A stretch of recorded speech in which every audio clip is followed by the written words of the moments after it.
Двојно повеќе цариници од оние што беа уапсени, само мене лично ми имаат барано пари од оние кои што беа уапсени пред неколку дена за корупција, сведочи камионџија кого како што вели цариниците го одрале од мито.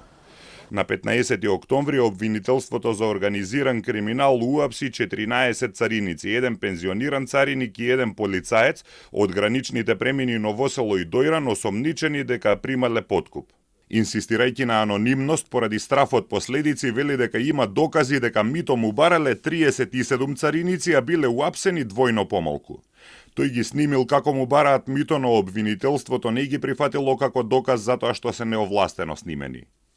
Во декември минатата година пријавил во обвинителството, прифатил да постават камери во неговото возило и да го озвучат за да може да ги фатат митаџиите, но учествувал само во една таква акција.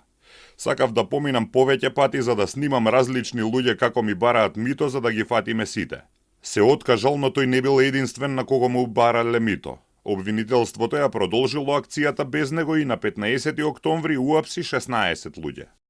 Во текот на акцијата беа извршени претреси на 26 локации во Струмичко-Ѓевѓелискиот регион и притоа се лишени од слобода 14 царински службеници од Царинската управа на Република Северна Македонија, еден пензиониран царински службеник и еден полициски службеник.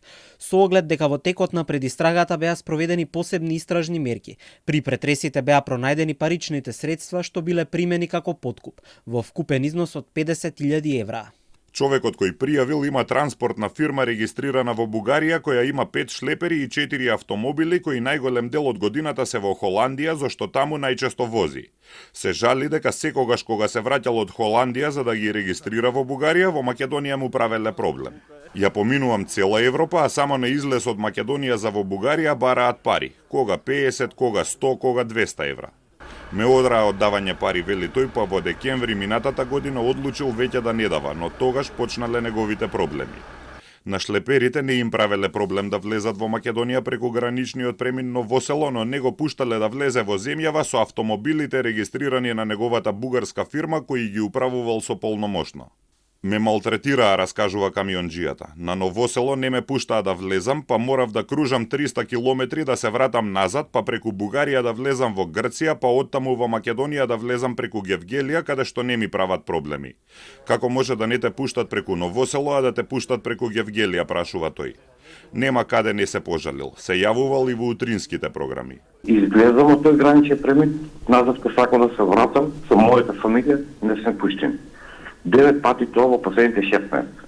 Што е образложението? Возило на бугарски тато.